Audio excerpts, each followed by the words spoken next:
Voilà, j'ai du mal à accepter, je ne peux pas accepter que des Emmanuel Macron, Véran, Castex, soient tous les gens du conseil scientifique qui soient responsables finalement du mal-être en partie que ma fille subit aujourd'hui, quoi. Il faut que la raison revienne, quoi. C'est une question de bon sens, quoi, de logique. Comment est-ce qu'on peut continuer à infliger ça aux enfants? C'est plus possible. Je pensais pas, moi je pensais pas avoir cette vie-là, quoi. T'as eu des idées mauvaises à certains moments? T'as eu des idées noires? Oui. Ouais. La crise sanitaire qui frappe la société tout entière depuis 2 ans fait des ravages. Elle fait des ravages économiques, financiers et structurels.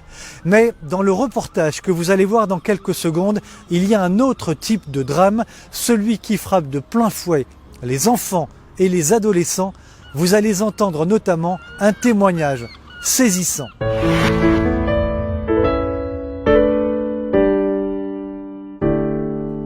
Nous nous sommes habitués à les voir porter leur masque.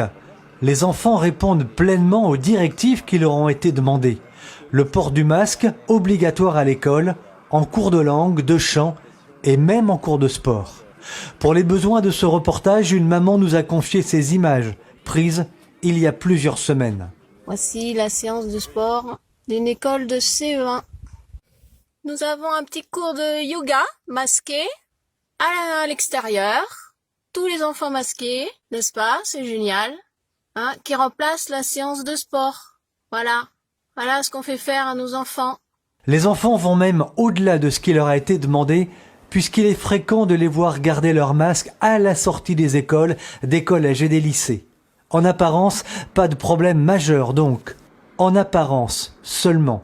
Car depuis des mois, il n'est qu'à regarder les réseaux sociaux pour s'en rendre compte. Des parents, des mamans en grand nombre manifestent dans la rue, devant les préfectures, sur les marchés et prennent la parole. À tous les parents de France, c'est un appel d'une maman, un cri du cœur. Il faut dire stop, stop au harcèlement de nos enfants. Parents, c'est à vous que je m'adresse ce soir. Je voulais vous faire un témoignage, parce que personnellement, je n'en peux plus. Je ne peux plus me permettre de ne rien dire, de ne rien faire.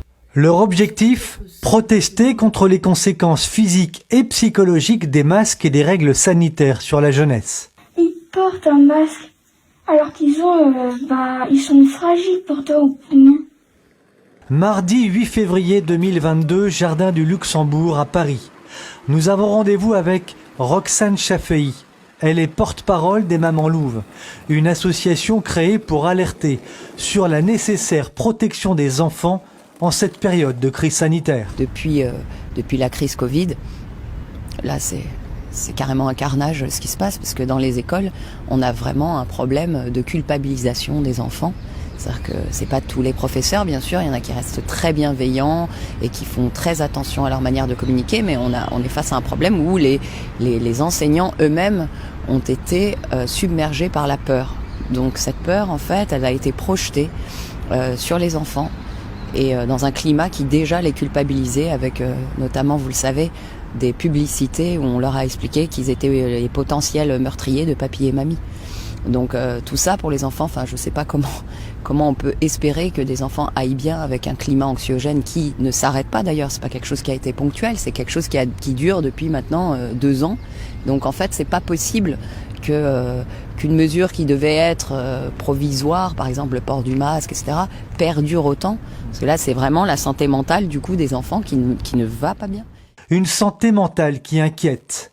Pour tenter de mieux comprendre la situation, nous avons joint des enseignants un petit peu partout.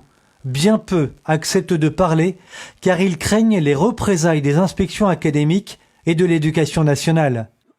Cathy, elle, a accepté. Elle est professeure d'espagnol dans un collège, en Bretagne. Il y a des années qu'elle enseigne. Elle nous dit être scandalisée que l'enseignement dans son ensemble fasse subir de telles contraintes et de telles directives aux enfants. C'est difficile hein, au jour le jour de vous en parler comme ça. Enfin, quand on se retrouve vis-à-vis des élèves, dans une classe, quand on les voit qui ont du mal à respirer, qui ont des maux de tête, et qu'on est là impuissant finalement, puisque bon, on a l'obligation de laisser le masque aux enfants, Même si moi je peux être tolérante parce que je comprends parfaitement que un enfant quand il arrive au monde, la première chose qu'il fait c'est respirer. Et là, on les empêche tout bonnement de le faire. Donc c'est compliqué pour eux. Ils doivent subir ça de 8h du matin, au moment où ils rentrent dans l'établissement, la récréation comprise, les cours de sport. Enfin, est-ce que vous pouvez vous imaginer de faire du sport avec un masque ? Enfin, c'est complètement aberrant, quoi. On les voit. Enfin, moi, je le ressens, hein, dans le regard, quoi. Et puis, la couleur du visage. Des fois, je les vois, ils ont du mal. Donc, on sent bien, madame, est-ce que je peux retirer mon masque pour respirer ? Enfin, voilà, parce que bon. En cours, ils vous le disent. En cours, certains m'ont posé la question, oui. Ou alors le font discrètement, voilà quoi. Et d'autres ne supportent plus. Donc d'autres vont tirer sur le masque, voilà, et puis tout d'un coup, paf, l'élastique va craquer et ils vont se retrouver sans le masque. Et là, je peux vous assurer, ce qui est le pire, c'est quand vous entendez des enfants qui constatent cet état de fait, à savoir que leurs camarades, en tirant sur le masque, l'élastique a cassé. Certains d'entre eux, dont une petite jeune fille la dernière fois de 12 ans, donc voilà, qui s'est écriée, mais on va tous mourir. Donc quand vous entendez ce genre de remarques, enfin moi ça me met dans un état de mal-être parce que je me dis mais mon Dieu, on sacrifie nos enfants quoi. Alors non seulement c'est pas viable d'un point de vue sanitaire on va dire parce que là en ce moment il y a la période des rhumes, enfin bref, ils éternuent dans le masque, ils toussent dans le masque, enfin comment est-ce qu'on peut laisser faire une chose pareille quoi ? C'est pour vous vraiment absurde. Ah mais c'est complètement absurde. On vit dans une absurdité mais constante quoi. Et plus ça va et pire c'est quoi. Donc pchit, donc à l'entrée des établissements c'est ça, pchit. Ouais, voilà. En rentrant dans la salle de classe, pchit. En sortant de la salle de classe pour aller dans une autre classe, pchit. Ah bon, c'est affolant. Je t'assure cette année, mais j'hallucine quoi. Isabelle Courgeon a été encore récemment accompagnante d'élèves en situation de handicap. Elle travaillait dans un collège en Bretagne. Et l'enfant se plaint pas. Il y a maltraitance pour vous ? Ah, je suis persuadée que oui, pour y avoir assisté en travaillant dans un collège, donc tout récemment. Les adultes, apparemment, ce que j'y ai vu, peuvent éventuellement baisser le masque si tout à coup ils étouffent, ce qui arrive régulièrement quand on porte un masque, même comme moi j'ai fait là, pendant ces 3 mois, on a la sensation d'étouffer. Donc le professeur peut baisser le masque. Par contre, les élèves n'ont pas le droit. On va les remettre, même certains professeurs, c'est dehors, hors de la classe, d'école aussi, parce que le masque n'est pas bien mis. Ça, vous l'avez vu ? Oui. Il y a aussi, bien sûr, des professeurs qui ne vont pas se comporter comme ça, hein, c'est pas tout le monde. Mais l'ambiance est poussée vers ça. J'ai aussi assisté à la période où on vaccinait les enfants. Donc tout le collège, l'accueil, l'encouragement à la vaccination, etc. J'ai jamais vu un seul collégien qui avait envie de se faire vacciner, mais... Et puis aussi, la réaction par rapport à une annonce soi-disant d'entrée de Covid dans un collège qui est fait par haut-parleur, puissamment. Par haut-parleur ? Oui, où on alerte. On a l'impression d'être en pleine guerre, donc voilà. Qu'est-ce qu'on entend dans ces haut-parleurs comme message ? Ça donne à peu près ça. Le Covid est à nouveau entré dans le collège. Vous devez instamment, quelque chose d'à peu près comme ça, mettre votre masque. Et on précise tous les détails, etc. Mais je peux pas imiter le ton, mais c'est ce que ça veut dire. Oui. C'est très robotique. Ouais, un peu robotique et ça menace quoi. C'est menaçant. Autre témoignage. Nous avons contacté par internet cette enseignante. Elle est dans l'est de la France. J'ai plus envie d'aller travailler. Ça veut dire que j'ai l'impression de participer à une maltraitance. Et si j'ai choisi cette profession, c'est parce que j'aime les enfants. Voilà, j'en ai 7 personnellement. Donc c'est vraiment par choix que j'ai choisi d'être enseignante. Et là, clairement, on me demande de maltraiter mes élèves en leur imposant des protocoles sanitaires qui n'ont pas de sens. Et et même si j'essaye de faire de mon mieux pour les préserver, on est dans une ambiance telle où les collègues, elles respectent et c'est psychologiquement extrêmement difficile à vivre. Et voici le témoignage saisissant dont nous vous parlions au début de ce reportage. Elle s'appelle Alicia. Elle vient de passer 3 semaines ici à l'hôpital de Saint-Brieuc en Bretagne. Cette jeune fille de 17 ans, qui sort de l'établissement entourée de ses parents, vit un drame à cause de la crise sanitaire. Elle fait de l'anorexie. Elle a perdu 12 kilos. À peine être sortie de l'hôpital, son papa l'a conduite chez un hypnothérapeute car elle a grand besoin d'aide. Comme tant d'autres de son âge, Alicia est une jeune fille en souffrance. Elle souffre des conséquences des restrictions tous azimuts imposées par l'État depuis 2 ans. Des ruptures sociales provoquées par la crise et de l'absence d'horizon. Exercice difficile pour elle en de telles circonstances et nous la remercions vivement. Alicia a accepté de répondre à nos questions face à la caméra. Donc là tu sors de l'hôpital, Alicia. Oui. Tu y as passé combien de jours? 3 semaines. 3 semaines. Il y a eu à l'hôpital où tu es? Ah oui, j'ai eu plusieurs dans ma chambre. J'ai eu 2 filles dans ma chambre qui étaient là pour tentative de suicide. Ouais, qui sont arrivées en urgence à l'hôpital, quoi. Des jeunes qui avaient quel âge, Alicia? Il y en avait une qui avait 15 ans. 15 ans et l'autre, pareil, 15 ans aussi. Ouais, pour tentative de suicide, il y a aussi les troubles du comportement alimentaire. Il y a aussi des TOC aussi. Des TOC? Ouais. La dernière voisine de chambre que j'avais, qui était là donc pour tentative de suicide, c'est pareil, c'est parce que elle, ça va plus, quoi. Voilà. Et elle non plus, elle n'est pas vaccinée, mais elle veut pas l'être et voilà, c'est le fait de s'enfermer du coup à cause de cette situation, quoi. On ne sort plus avec les amis, par exemple. Je parle plus avec les amis. Enfin, c'est plus social, quoi. Et donc, du coup, je me suis beaucoup renfermée sur moi. Du coup, un peu dans la solitude, on va dire. Et voilà, quoi, dans la tristesse aussi. Les amis, depuis cette histoire de crise sanitaire, tu les vois pas ou tu les vois plus? Ah oui, je les vois plus, ouais. Je me vois, voire même, on ne se parle plus, quoi. Vous parlez plus? Ouais. Et oui, ça te manque? Oui, beaucoup, ouais. Beaucoup. Voilà, j'ai du mal à accepter, je ne peux pas accepter que des Emmanuel Macron, Véran, Castex, que ce soit tous les gens du conseil scientifique qui soient responsables finalement du mal-être en partie que ma fille subit aujourd'hui, quoi, de par leurs décisions. On voit bien qu'elle n'a plus de projection dans son avenir. Pour elle, l'avenir s'est arrêté, je pense, en mars 2020.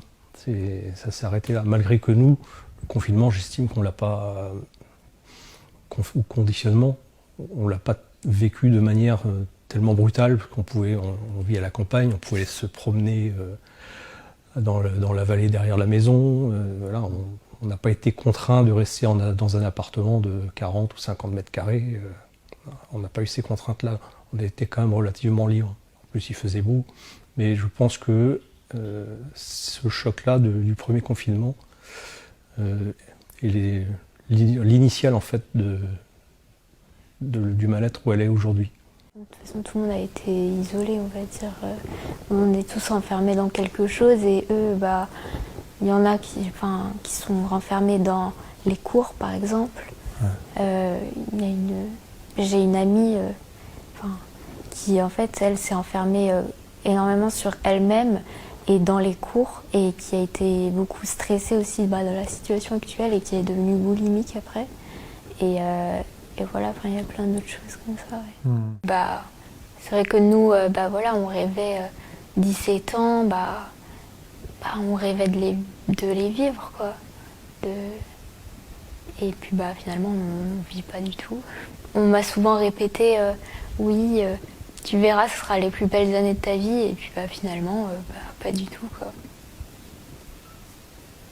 J'ai une fille, par exemple, du CNED qui, pareil, qui se soucie de son avenir et tout ça, parce qu'elle, elle aimerait voyager, mais elle veut pas se faire vacciner non plus. Et avec le pass et tout ça, ça va être compliqué. Et ça, elle appréhende parce que du coup, elle se rend compte que ce qu'elle voulait vraiment, elle va peut-être pas l'avoir maintenant. En fait, je vois plus à quoi me rattacher parce que je me dis que oui, j'ai le bac à passer, oui, j'ai le théâtre et tout ça, mais finalement, au bout, ça se trouve, ça va être toujours pareil. Et voilà quoi. Que pour moi, ça ne sert à rien. Dans un hôpital dont nous tairons le nom, nous avons appris que récemment, une vingtaine de jeunes âgés de 13 à 18 ans avaient été admis pour problèmes divers liés à la crise sanitaire, tentatives de suicide, anorexie, burn-out.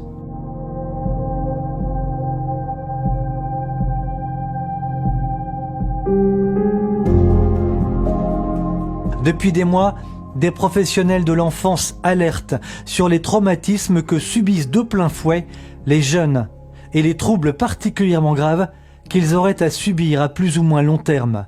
Marie est psychologue clinicienne. Pour des raisons faciles à comprendre, elle a demandé à conserver l'anonymat, mais a bien voulu répondre à nos questions. C'est à craindre, effectivement. C'est à craindre, on peut le supposer plus que très largement. À partir du moment, encore une fois, où l'enfant est instrumentalisé, doit se suradapter, est aux prises quand même avec un adulte, qui impose de manière drastique des mesures quotidiennes liées à une forme de soumission. Le masque est une forme de soumission, quoi qu'on en dise. On vous sent choqué, on vous sent affecté par cette situation, c'est le cas ? Je crois qu'on ne peut que l'être. On ne peut que l'être face à des adolescents, à des adultes en devenir. Les conséquences peuvent être absolument dramatiques sur le plan psychique, sur le plan physique, sur le plan de la relation à l'autre, dans le lien social, entre autres. On ne peut qu'être extrêmement inquiète de cette situation-là. Vous avez vu des adolescents ou des enfants arriver en pleurs dans votre cabinet ? En souffrance, en grande souffrance ? En grande souffrance, oui, oui. Et avec cet état aussi que il m'a semblé pouvoir repérer, d'énigme. C'est-à-dire que l'enfant ne comprend pas ce qui lui arrive. Il ne comprend pas sa souffrance. Il lui est très difficile de mettre des mots sur sa souffrance. Qu'est-ce qu'ils vous disent ? Est-ce qu'ils sont inquiets de l'avenir, de leur avenir, du temps présent ? Ils vous ont posé des questions ? Ils vous posent des questions ? Pas spécifiquement. Beaucoup d'entre eux ont pu me témoigner qu'ils avaient peur de la maladie. Ils avaient peur de la maladie pour eux et pour leurs proches. Ça, c'est aussi extrêmement inquiétant. Ils ne comprennent pas ce qui se passe. C'est un sujet qui est extrêmement complexe et ils se voient imposer des mesures qu'ils ne comprennent pas et qui sont, selon moi, d'une rare violence. D'une rare violence ? D'une rare violence, oui. Oui. Porter un masque toute la journée pour un enfant qui est en classe élémentaire, au collège, il m'a semblé pouvoir noter que chez les parents, il y avait également une grande soumission à l'obéissance. Donc il est nécessaire et fondamental de prendre la mesure de la gravité de la situation. Alors dans l'établissement où je suis cette année, nous avons beaucoup d'allophones, donc qui apprennent le français. Et vous pouvez imaginer la difficulté qu'ils peuvent avoir en se retrouvant masqués, en ayant un enseignant qui est masqué et qui doit leur apprendre le français. Donc difficulté au niveau des articulations, au niveau des phonèmes, comme pour une langue étrangère, que moi j'enseigne. On se retrouve dans la même problématique. Mais là, même vis-à-vis de leurs petits camarades qui côtoient journellement, c'est beaucoup plus compliqué. Et les émotions ne transparaissent pas, évidemment. Et on le sait très bien, quand on apprend une langue, le visage, c'est tout. C'est pas simplement le son qui va sortir de votre bouche, c'est l'émotion qui transparaît au niveau du visage. Et ça, malheureusement, c'est plus d'actualité, quoi. Donc énormément de difficultés pour ces enfants. Le deuxième cas de figure qui se présente, ce sont les enfants qui sont autistes. Alors on a quelques enfants qui sont autistes dans l'établissement. Et pareil, même problématique. L'enfant a besoin de voir le visage de son enseignant pour mémoriser. Parce qu'il y a des petites mimiques, il y a des choses qui font que voilà, ils vont retenir plus facilement. Mais là, il n'y a plus. Donc ils n'ont plus que l'audition finalement, quoi. Donc on les abîme intellectuellement et psychologiquement. Ah mais complètement. Ça nuit au développement psychologique de l'enfant. On le voit bien, quoi. C'est très très lourd, quoi. Je peux pas, madame, est-ce que vous pourriez me réinterroger? Est-ce que vous pourriez me réinterroger, s'il vous plaît? Mais j'ai dit oui, bien sûr. Je vais te laisser le temps. Donc plutôt que d'avoir un délai d'une semaine, je vais lui donner beaucoup plus de temps pour qu'il puisse se mémoriser, quoi. Et ça se voit. Et même dans ce que je peux lire au niveau des copies, mais j'ai vu le niveau baisser, quoi. Enfin, on le voit bien, quoi. C'est dramatique, mais c'est un constat. Et par contre, je suis pas le seul à le faire, ce constat.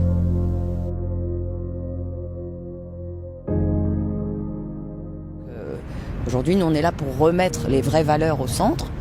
Les valeurs, on n'inverse pas les choses. Hein. C'est pas aux petits de protéger les grands, c'est aux grands de protéger les petits. Tout a été inversé. Là, on est dans un monde à l'envers, en fait. Et nous, les mamans louves, on essaye de remettre la parole juste pour que ce monde y revienne à l'endroit. Et ça passe aussi par notre autorité parentale, puisque aujourd'hui l'État essaye de se substituer sur plein de points à notre autorité parentale, et qu'il est temps que ça s'arrête aussi, parce qu'on doit garder, parce qu'on l'a pas perdu encore, on doit garder nos droits de parents.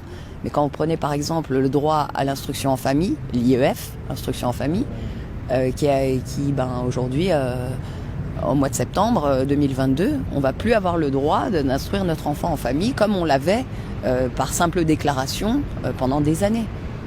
Idem pour la vaccination. Aujourd'hui, c'est un seul parent qui peut décider si l'enfant doit être vacciné ou non, sachant que pour toutes les autres questions sur l'enfance, on a besoin de l'accord des deux parents. Donc pourquoi ? Jean-Michel Blanquer, le ministre de l'Éducation nationale, a annoncé vendredi 11 février l'allègement du protocole sanitaire à l'école. En fait, il semble que ce soit très peu de choses. Le port du masque ne serait plus obligatoire dans les espaces extérieurs en primaire, mais obligatoire pour les élèves de 6 ans et plus, ainsi que pour les personnels dans les espaces intérieurs. Cet allègement sanitaire permettra-t-il de lever ou non l'étau psychologique qui pèse sur les jeunes et sur les adolescents?